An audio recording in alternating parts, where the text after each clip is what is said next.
The Ziggurat. It is easily the most recognizable building in Laguna Niguel. And this month, March 2023, this iconic building and the property it sits on goes up for sale.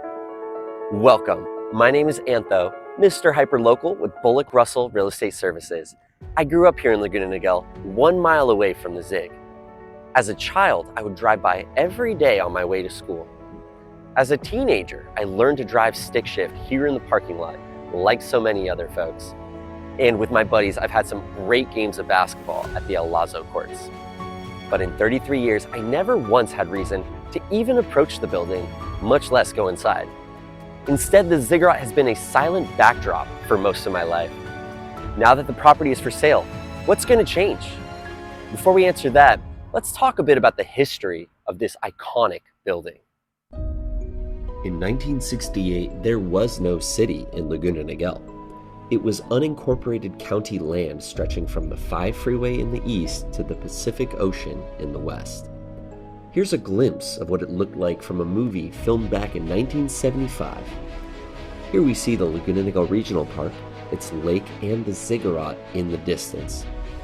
The only homes in Laguna Niguel were along the Crown Valley corridor, including Monarch Bay and Monarch Terrace, today part of Dana Point.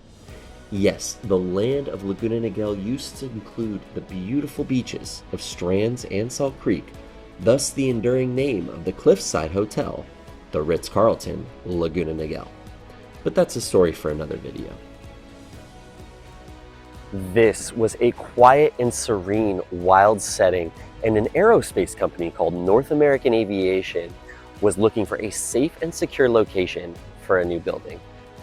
They wanted corporate offices above a light manufacturing facility, thus the design with 4 levels of office space above and 3 large levels below.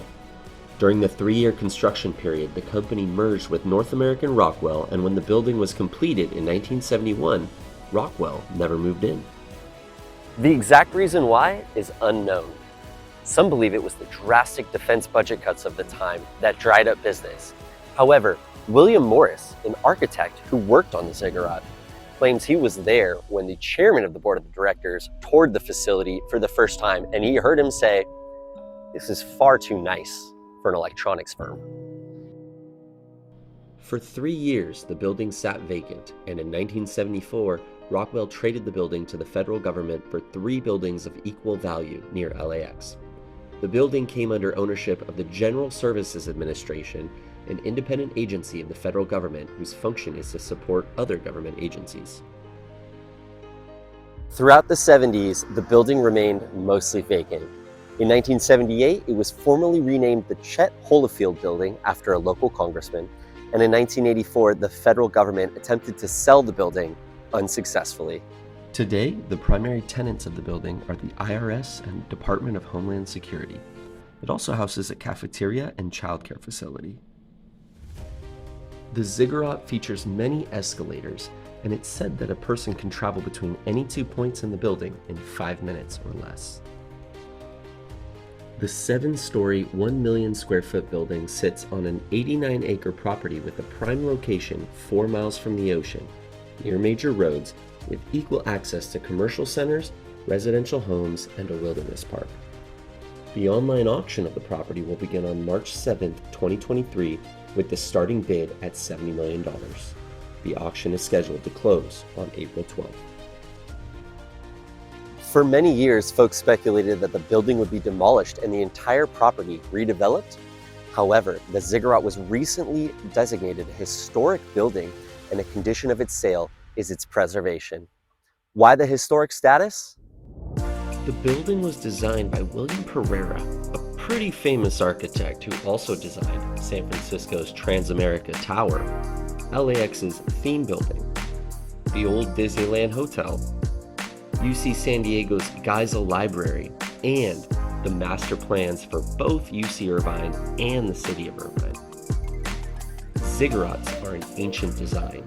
They are terraced compounds of successively receding levels. The word ziggurat means to protrude or build high.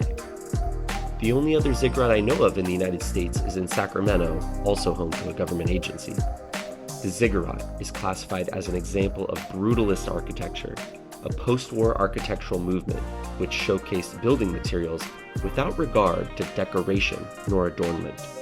Because of this historic status, there are many consulting parties that will be involved in this transaction, and those include the General Services Administration, the Public Buildings Reform Board, the City of Laguna Niguel, Federal Historic Preservation Officer, a State Historic Preservation Officer, the Advisory Council on Historic Preservation, the National Trust for Historic Preservation, the California Cultural Resources Preservation Alliance, the Trust for Architectural Easements, Preserve Orange County, the California Preservation Foundation, and the Juaneño Band of Mission Indians, the Hachiman Nation.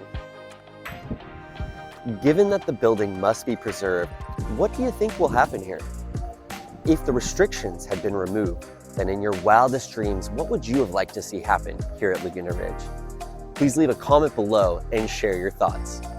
If you learned from this video, please give it a like, consider subscribing, and if you have fun photos or videos of the area you'd like to share, please do contact me directly. My name is Antho, Mr. Hyperlocal with Bullock Russell Real Estate Services.